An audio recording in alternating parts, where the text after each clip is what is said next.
If you walk into Harbor Freight in 2026 and feel like everything is wrong, believe me, you're not imagining it. One item you see today is $59.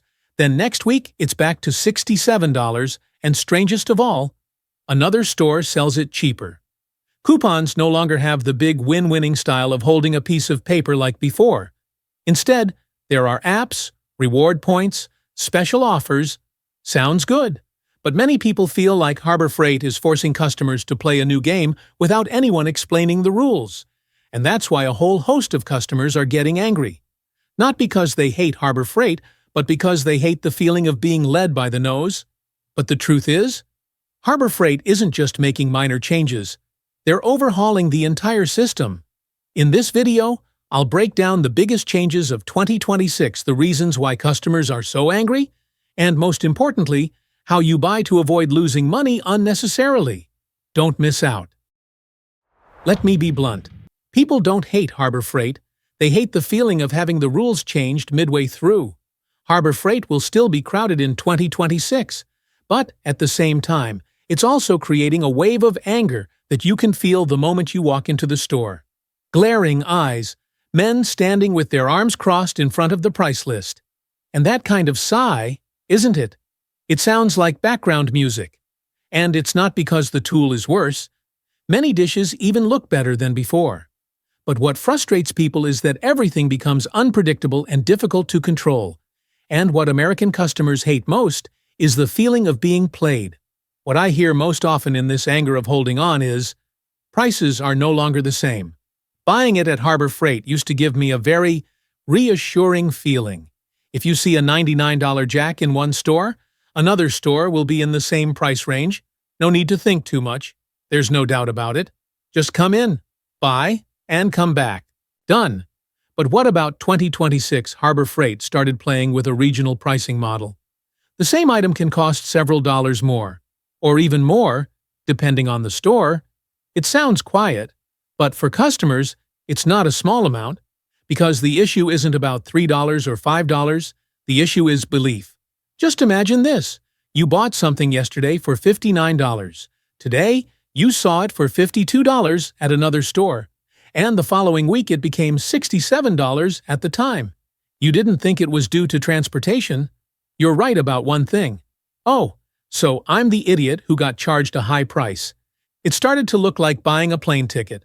Same flight, same seat, but the person next to you pays $40 less. And you're wondering, oh, I bought a wrench, but I'm not flying to Vegas. Am I? This feeling of being treated unfairly is very unique. It not only makes people angry, but also feel offended. Have you ever encountered this situation before? After buying it, I realized another store was cheaper. Comment. Give it a try. It'll help me feel less lonely. The second thing that angered customers was that many coupons and promotions had changed styles.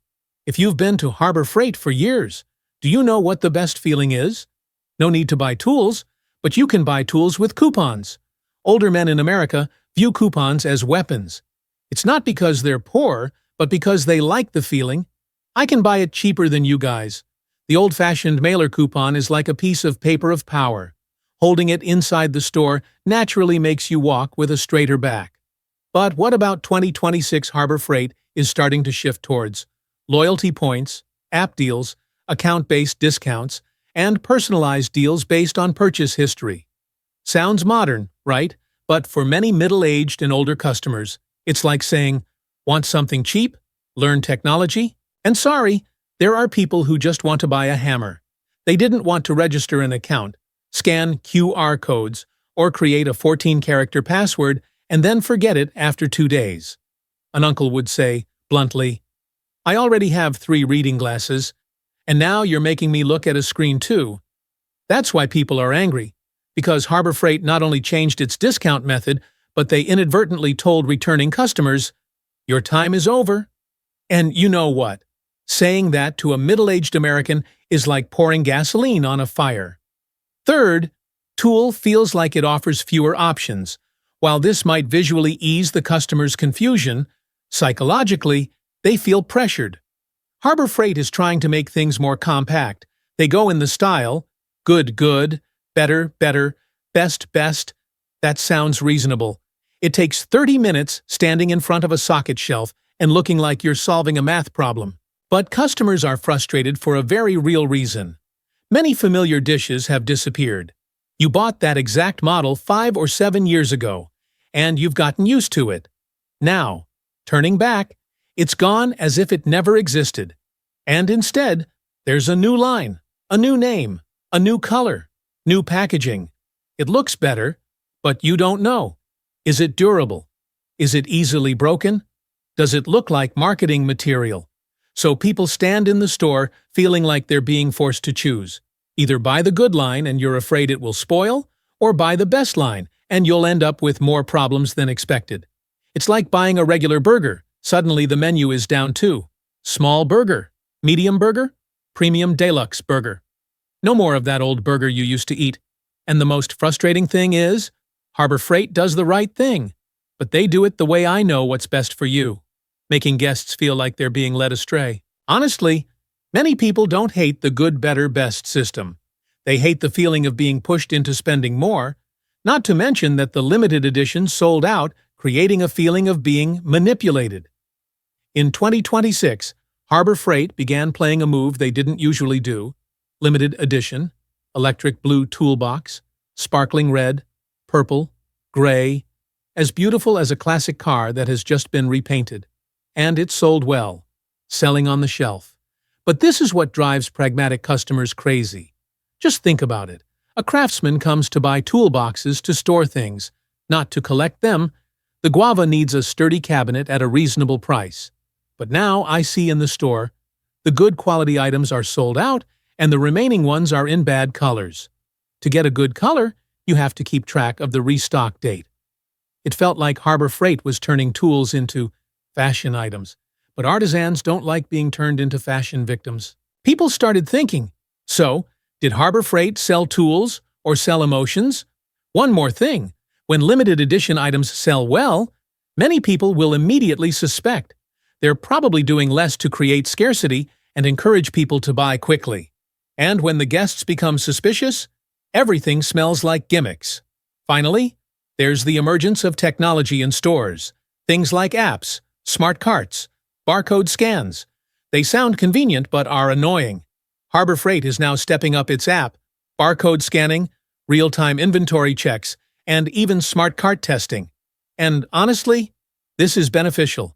Anyone who's ever run 20 minutes to the store just to find out that item sold out understands the pain. But what's annoying is that it makes you feel like you can't shop the old way anymore. Many customers walk into the store and feel like, without scanning the app, they don't know which deals are good. Without registering as members, they get charged high prices, and without using technology, they feel like they're being fined. Furthermore, smart cars cause allergies in many people. They thought, am I shopping or am I being followed? Middle-aged American audiences are very sensitive to that. They don't like having anyone read their taste or guess their shopping habits. It made them feel controlled. Harbor Freight thinks they are modernizing, but customers feel like they're stepping into a computing system. And those are the reasons why Harbor Freight customers are angry. Not because Harbor Freight is worse, but because Harbor Freight is different. And that difference makes people lose their sense of initiative. But wait, the more important question is, does Harbor Freight do this to better serve its customers or to make more money without customers realizing it?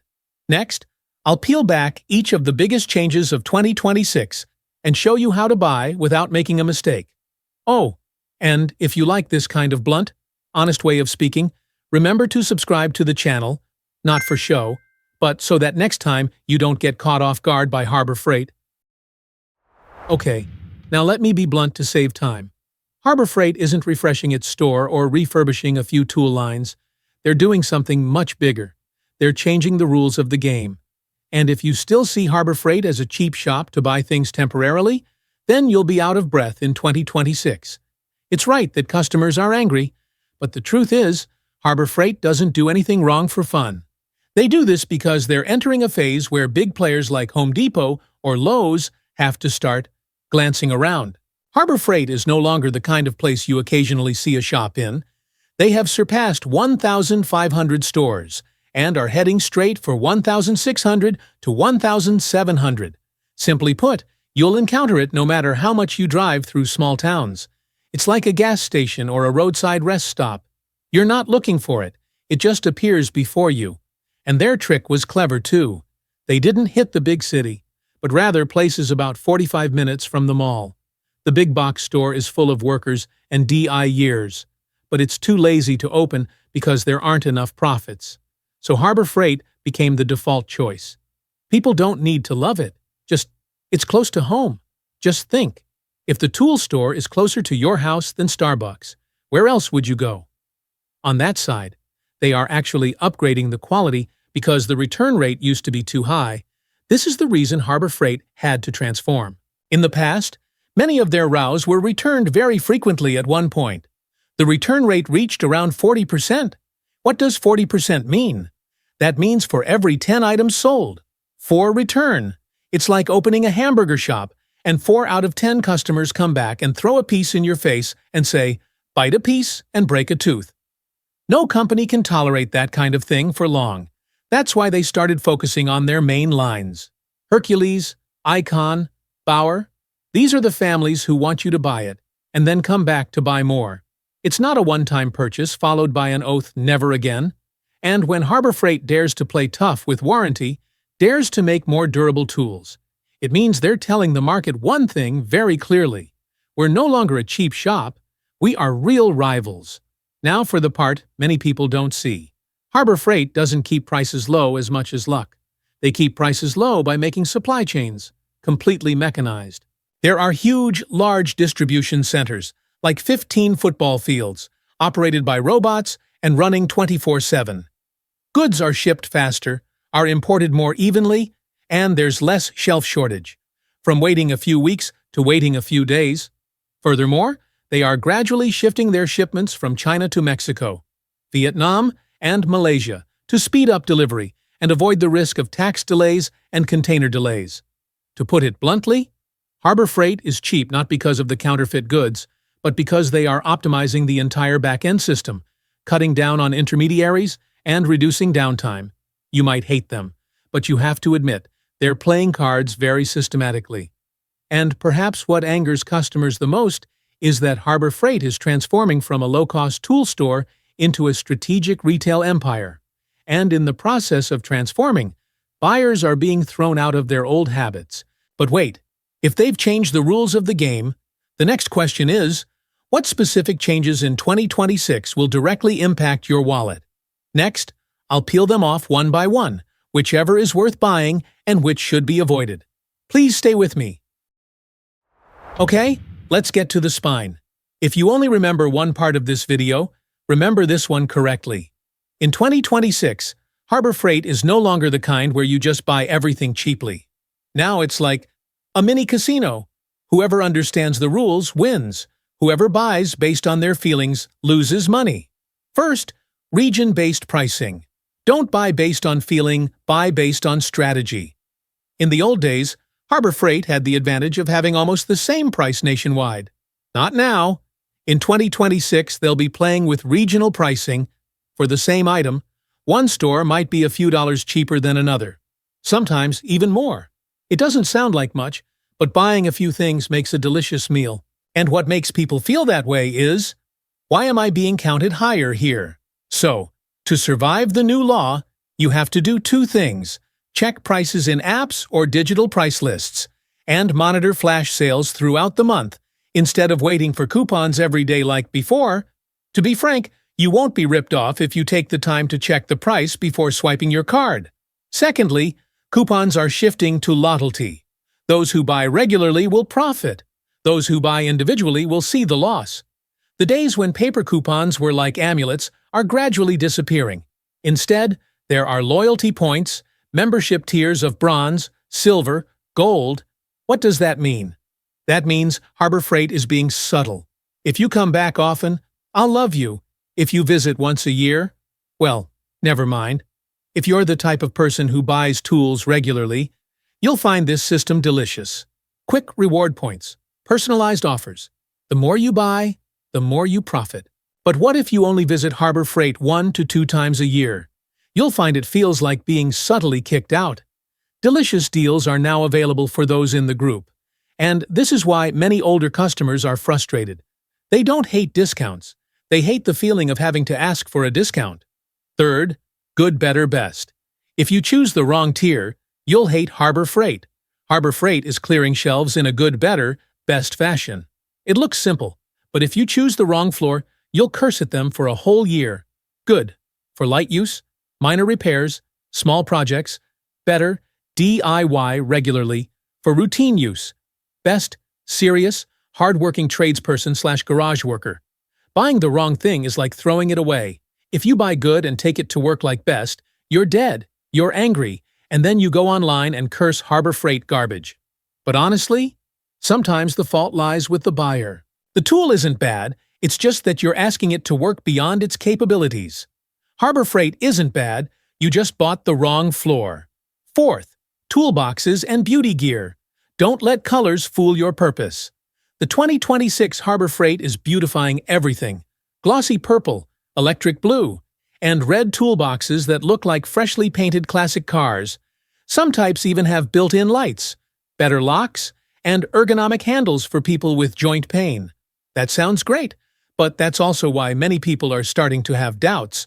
Wait, is Harbor Freight selling tools or lifestyle now? Because a beautiful but flimsy toolbox is like buying a shiny car with a broken engine. And the practice of limited edition selling out shelves only makes people feel more manipulated. They can't buy it quickly enough. In short, beautiful is good, but don't buy it just because it's beautiful. You need tools to work, not to show off your garage like a showroom. Thursday, customer service and warranty. They are fixing a bug that causes 85% of complaints. This is the most worthwhile change. Statistics show that approximately 85% of complaints from 2023 related to slow warranty service. This means customers don't hate Harbor Freight because it's cheap. Customers hate it because returns are like torture. In 2026, they are expanding their offerings to include lifetime warranty for premium models, fast exchanges, minimal paperwork, in-store consultations, and workshops/demo days such as mini vocational classes. To put it bluntly, they're trying to make Harbor Freight a place where you feel served like a human being, not a vending machine. And those are the 5 biggest changes. But the problem is, every change comes with a price. In the next section, I will discuss the less discussed hidden aspects: who will benefit, who will suffer, and whether Harbor Freight is inadvertently killing small shops. If you like this kind of straight-line analysis of horse intestines, then subscribe to the channel not for show, but so that next time Harbor Freight changes the rules. At least you won't be the last one to know. Harbor Freight in 2026 looks more upscale, convenient, and professional from the outside. But honestly, the smoother something is, the higher its price behind it. Warehouse space is no longer the kind where a few forklift drivers drive around in circles. It's transforming into a robotic system that runs 24/7 without lunch breaks, without asking for raises, and without calling in sick. That sounds good, because it's true that the stock will be more consistent, less likely to sell out, and the prices will be more reasonable. But the question is, where will those old-fashioned warehouse workers go? You get to buy it for a few dollars less, but in return, you could end up losing a whole group of people's jobs. It sounds a bit harsh, but it's true. In addition, Harbor Freight's app is now like reading your mind. You buy the drill the day before, and the next day it suggests batteries.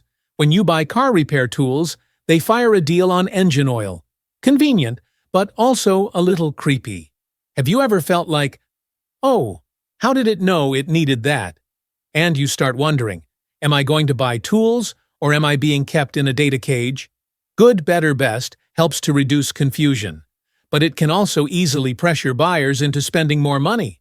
The colorful, limited edition toolbox looks appealing, but sometimes it resembles a tactic to sell emotions. Is there still a warranty for the renovation? That's commendable, but let's not forget, 85% of previous complaints were so bad that they had to fix them, which isn't just a sign of kindness. And now the real question is Harbor Freight saving customers or training customers to play by their new rules? Then, the part that everyone enjoys watching comes along. no matter what. Harbor Freight in 2026 is like buying tools requires strategy. There's no more time to just grab whatever you want and make a profit. So if you don't want to go home feeling like you've been ripped off, remember these steps. This is a 7-step smart buying checklist that I want to share with you first. Check the price before going to the counter. Don't trust your memory. Yesterday it was $59, today it could be $67. It's not a miracle, it's regional pricing. Step 2. If you buy regularly, play loyalty. If you buy individually, watch flash sales. Don't sign up for membership just for fun. If you don't visit often, you're making things difficult for yourself. Next, identify yourself as good, better, best before picking up the tool. Don't buy good and then use it to make best. Doing that is a bad tool. Then you go online and curse, while the fault is somewhat yours. Additionally, you need to distinguish which items are perishable, prioritizing those with a clear warranty, especially things that require a lot of force, like ratchet, jack, and power tools. Don't forget to sync your digital invoices now. Don't try stuffing paper into your pocket and then finding it 3 months later. And remember, if you have weak hands or joint pain, choose an ergonomic grip. Don't try to prove you're young. Tool doesn't award medals. Finally, if you're meeting a workshop/demo, give it a try. Trying it for 5 minutes is cheaper than buying it by mistake and then spending 5 months. In 2026, winning isn't about buying a lot, but about understanding the rules of the game. In short, Harbor Freight in 2026 isn't just changing a little bit, they're completely changing the rules of the game. Some people find it more convenient, the quality better, and the warranty less tiring. But others are annoyed because prices vary by region. Old-fashioned coupons disappear, and it feels like you have to learn the new law to buy something cheap. Now the real question is Harbor Freight upgrading to serve customers, or is it increasingly becoming a profit-optimizing machine? What do you think? Are you on the Harbor Freight side getting more and more worth buying, or are the Harbor Freight side playing a trick? Comment below. Tell me your real experience. I want to hear it clearly. If you enjoy this kind of straightforward, down-to-earth, slightly awkward, but focused analysis, then remember to subscribe to the channel and turn on the ringer. It's not for show, but so that the next time the market changes its rules, you won't know the last thing. Please note, this video is for sharing and compiling publicly available information and personal opinions only, and is not intended to attack or make negative statements about any brand. Prices, policies, and experiences may vary by region and time, so you should still check in person before buying. See you in the next video.